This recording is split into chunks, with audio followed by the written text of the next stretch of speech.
Hi, I'm Tamara Cinnamon, and this is your Sutton Scoop. I'm here today with Joe Pearson. Joe, we've invited, he's with the BCREA, the British Columbia Real Estate Association. Joe's with Remax Vernon, and Joe has been in real estate for over 40 years, and he's been a mentor to me. He's always been good to me in anything I've done in coming to Sutton, and also just, on my own. So I appreciate that, and welcome. Thank you. And it's a pleasure being, I wouldn't say a mentor, but it's a pleasure trying to encourage you and help you in any way I can. I just want success for you. So. Perfect. Thanks, Joe. I appreciate that.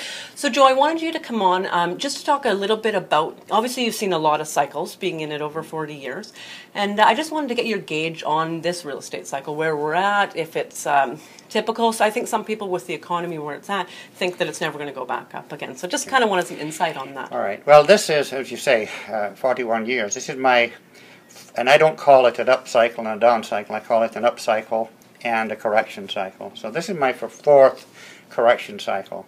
And there's a graph that's available from Greater Vancouver Real Estate Board statistics, and I live by it. It's my Bible for these cycles. Okay. And they run about every 7 years, 6 to 7 years. So, and it's 7 years up, 7 years correct, 7 years up, 7 years correct, 7 years up, and we're over halfway through the correction cycle. A correction cycle, if history repeats itself. Now, the world going tilt in 2008, 2009, what's happening in Europe and what's happening in the States may adversely affect that and may prolong it or not. But if the cycle carries on in its normal pattern, we're on our way now to coming out of the worst of this most recent market. Yeah. Okay. And so what do you predict then for 2012? You say we're kind of just coming out. Yeah. A number of people have asked me that, and how I'm positioning it is that last year, okay, was as bad as it gets. Those are my words. It was as bad as it gets. And I don't mean there have not been worse times. There were. I think 1982, 1983, when we had 20% interest rates, were worse. But in this cycle today, last year was as bad as it gets. So that's the good news. Yeah. Is it going to be a lot better this year? I don't think so. Is it going to be better than last year? I think so. Okay. Is it going to be worse? I don't think so. I don't think it's going to be worse than last year. I think we're going to, and I think we're already starting to see. We had a conversation before this taping, and you're saying it, I'm saying it, my colleagues are saying it, your colleagues are saying it. We're seeing more activity for January, than we've seen for a number of most recent Januaries. And wouldn't you agree that there are some good opportunities in the market? Oh, right, unbelievable buys. And I went out on tour today, and it just blew my mind. Some of the values on some of the properties that are coming on today, and really, really good buys. Yeah. Well, you think of that first timer, or that someone just getting in with rates so low, they can go and buy a great house in a great location. They can, and fortunately, Canadian banks have done a smart thing. We've got interest rates today through some of the banks as low as 2.99%.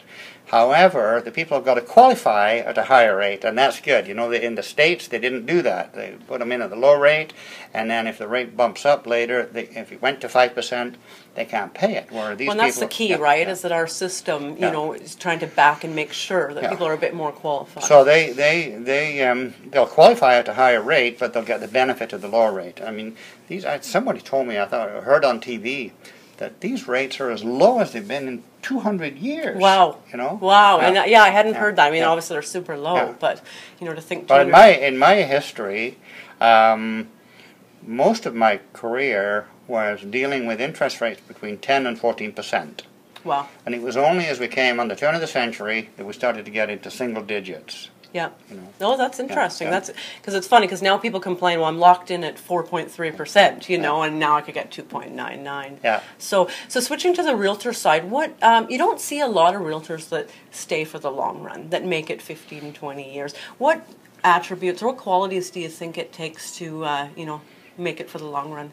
Well, first of all, two things. One, two things kill a new realtor. One is in their minds, the fear of rejection. Okay. And a lot of people just can't have no said to them, you know, and so if someone doesn't buy a house from them, they feel wounded or they feel rejected. So that's one of the things. Some people can't take rejection. Yeah, yeah. And the other one is this is an expensive business to run. You know, Absolutely. To be moderately successful with all of our expenses on here today, you know, some of your top 1/3 of the realtors practicing today would probably have an expense structure of anywhere between $50,000 and $100,000 a year expenses, and so that's a huge nut to crack. And but someone starting off, they probably got expenses of a couple of $1,000s a month by the time they paid advertising, and they've paid photocopying, and they've run the car, and they've had the cell phone, and this and that, sure. and the broker is going to provide them with services. The broker has to get paid, and it takes so long. If a typical realtor came into the business on his first day and got really, really lucky and got a sale, they're probably not going to get paid for 60 or 90 days. Right? That's a big key. You don't know. I think a lot of realtors don't realize getting into it, right? That's right. You know, and that's if they're lucky getting a sale right off the bat. Yeah, yeah. Right? And if they're 60 days or 90 days or 120 days before they get the sale, then they've got to wait that time again. Yeah. And in the meantime, their bills are piling up. Interesting. Well, we should probably cut it quick because I think we could probably chat all day. But it does sound like I'm taking out of it. There's a lot of positives coming that through this correction cycle. It sounds like we're coming through it right now. Considering we're in winter, we're in January. You know, third week in January. I'm feeling pretty optimistic about the year, not to catch on fire, but to have a reasonably good market. Yeah. Perfect. Well, that's good news. I appreciate you coming. I would shake hands, but we don't shake hands. So thank you so much, Joe. I appreciate it. You're welcome. All right, Les. Good.